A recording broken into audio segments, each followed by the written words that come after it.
सबसे पहले ये बहुत गर्व की बात है कि हम महिलाएं जो है, हम महिलाओं से ही सृष्टि चलती है और हम महिलाओं पे ही सृष्टि सीमित होती है। क्योंकि घर में अगर महिला नहीं होगी तो बच्चे पैदा नहीं होंगे, और बच्चे पैदा नहीं होगी तो जनसंख्या नहीं बढ़ेगी, आबादी नहीं बढ़ेगी। तो सांसारिक जो एक प्रक्रिया है, इसको चलाने में सबसे बहुत बड़ा योगदान और हाथ अगर है तो वो महिलाओं का होता है। तो इसीलिए हम महिला कभी माँ है तो कभी दीदी है, कभी बहन है, कभी पत्नी है, कभी बेटी है, कभी बुआ है, कभी मामी है, कभी मौसी है। तो ये सच्चाई है, ये यूनिवर्सल ट्रूथ है। और मैं चाहती हूँ कि जितने भी हमारे भारतवर्ष में जितने भी नारियां हैं, जितने भी नारी जनजाति के लोग, जितने भी महिला विभाग के लोग हैं, वो सब कदम से कदम मिलाकर आगे निकले, आगे बढ़े। क्योंकि मैं एक शीतल हूँ, बट मेरे अनेक रूप है, अनेक रूप में शीतल किसी की बेटी हूँ, मैं शीतल किसी की माँ हूँ, मैं शीतल किसी की पत्नी हूँ, मैं शीतल किसी की दीदी हूँ, मैं किसी की बहन हूँ। तो मतलब अगर मैं एक शीतल निकलती हूँ तो मेरे साथ हजारों रिश्ते भी निकलते हैं। तो हजारों रिश्तों से मैं गिरी हुई हूँ। आज मैं एक महिला हूँ, तो अगर मैं आज खड़ी हूँ राजनीति के गलियारे में, सबके सामने पब्लिक की, जनता की आवाज बन करके, जनता का रिप्रेजेंटेटिव बन करके अगर मैं खड़ी हूँ, तो इसका मतलब हम में अपने आप में ही एक महिला में बहुत शक्ति होती है। और ये दुर्भाग्य की बात है कि भारत देश में महिलाओं का पार्टिसिपेशन बहुत कम होता है। मैं चाहूंगी कि हमारे संविधान में भी लिखा है कि महिलाओं को बराबरी का दर्जा देना चाहिए। तो वो बराबरी का दर्जा उसमें नहीं कि हम पुरुषों को चैलेंज करें, बल्कि इसलिए कि पुरुषों को मजबूत करने में हम महिलाएं अपनी हाथ को कदम से कदम मिलाकर अपनी पुरुषों का हम योगदान करें, उसके साथ में हम समर्थन दें। तो इस सिस्टम को, इस समाज को, इस कंट्री को, हमारे स्टेट को मजबूत करने के लिए, चाहे वो सोशो इकोनॉमिक हो, चाहे वो पॉलिटिकल प्रोग्रेसिव हो, या फिर बहुत सारी अन्य क्षेत्रों में भी, अगर समाज को मजबूत करना है, हमें एक अच्छा भविष्य चाहे, तो महिलाओं को आगे मैदान में भेजना चाहिए। और आज के डेट में दुर्भाग्य की बात है कि 33% वुमेन रिजर्वेशन का जो बिल है, पिछले कई डिकेड से यूपीए का जब सरकार था भारत देश में, तब भी यूपीए वालों ने भी बोला था कि महिलाओं का जो 33% है उसको लागू किया जाएगा लोकसभा और विधानसभा के लिए। Already it is implemented in Panchayati Raj election, but still ये अभी भी पेंडिंग है लोकसभा और विधानसभा के लिए। इस बार नरेंद्र मोदी जी के सरकार ने जब लोकसभा से इसको पास किया और राज्यसभा तक पहुंचाया, हम बहुत खुश हो रहे थे कि हम महिलाओं के लिए भी अच्छी खबर आ रही है। लेकिन दुर्भाग्यवश वहां पर फाइल जाकर के फिर अटक गई। एक कंडीशन ये रखा कि पहले सेंसस होगा, फिर हमारा जो है हमारा ये क्या बोलता है, सेंसस के बाद में हमारा कॉन्स्टिट्यूंसी वाइज हम उसको फिर छानेंगे। उसके बाद में 33% को हम महिलाओं के लिए हम उसको नियुक्ति देंगे कि नहीं देंगे, ये फिर अटका के रख दिया। तो गोल गोल घुमा के जलेबी जहाँ से शुरू हुई वहाँ पे आके ख़त्म हो गई। तो इसीलिए ये बहुत दुर्भाग्य की बात है। चाहे कुछ भी हो, जो भी हो, मैं तो सबसे गुजारिश करूँगी कि अपने माता पिता, जितने भी हमारे पितृ समाज के लोग हैं, चाहे वो पिताजी हो या भाई हो या भैया हो, महिलाओं को कभी कम आंकड़े में आप लोग मत आंकिएगा।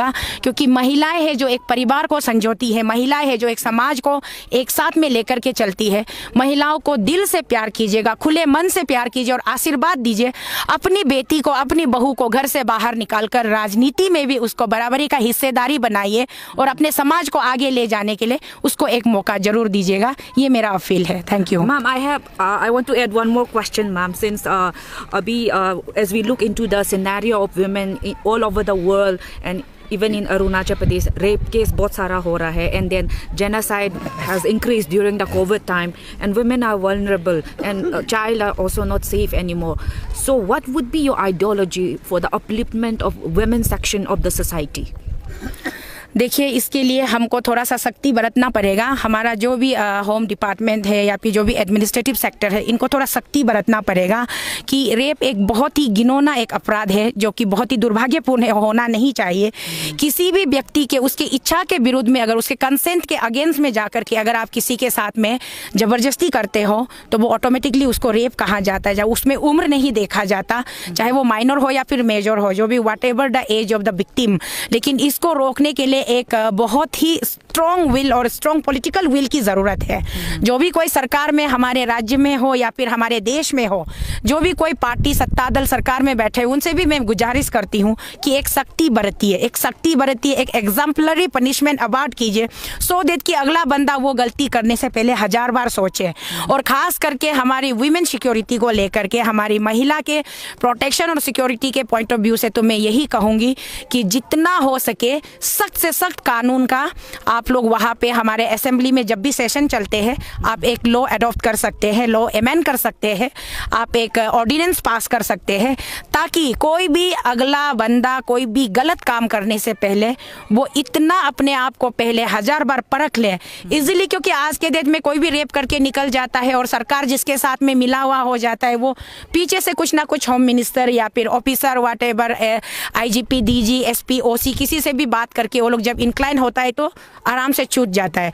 तो ये हम लोगों को असावधानी नहीं बरतनी चाहिए, हमें पूरी सावधानी बरतनी है और अपनी बेटियों की, अपनी माताओं की रक्षा करना चाहिए, बहुत ज़रूरी है। अगर मुझे पब्लिक ने मैंडेट करके मुझे पार्लियामेंट हाउस के अंदर भेजा तो मैं ज़रूर इस विषय पर भारत की सरकार के साथ में मैं वहाँ चर्चा करूँगी पार्लियामेंट हाउस के अंदर में। पूरे भारत देश के लिए इस सख्ती नियम का लागू करने के लिए मैं अपनी तरफ से पहला अपील पिटीशन में यही डालूंगी। Ma'am, you are a voice of millions. People like you. You are, as I have stated, you are people's leader. You are quite inspiring. So जो आपको देख रहा है उसको last remarks क्या देना चाहोगे? इलेक्शन भी आ रहा है।